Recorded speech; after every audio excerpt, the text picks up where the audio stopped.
Tusoka tulabe ku bifaananyi byagenze mu lusirika ate biri ready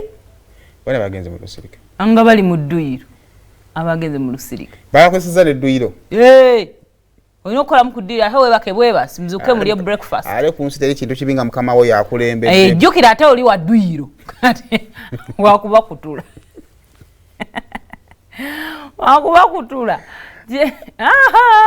onoowulira yanga ya muzeebi yabatambuza abantu atambuza minisita kati gwe tandika okutuula nga ye atambula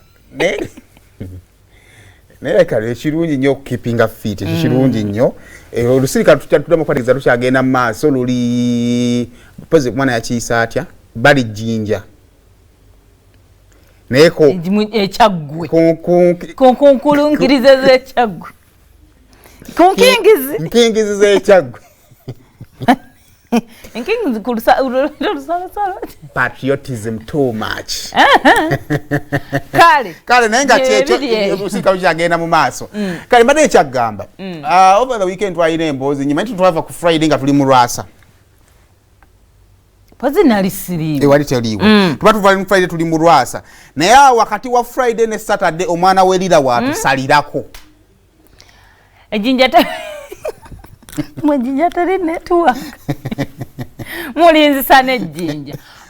omwana yagambye mbu trip gyewako mukugendako wali ogenda Kasenyi ku fishing land site abantu abamu kati nze mba negendedde ejjinja mundeke ani yagenda e Kasenyi tewagenda Kasenyi kwali Kompaluzali pozi nga wali obeera Kasenyi gwe kati tojjukira kulinnya field tour because etagendayo ne tusanga bwana nga oli werere nga buuga ne tuli obwennyanja kati oyinza kwagwa gye wakomako kayinza wejjinja nkulumya omutwe ku bikajjo kale kakati awo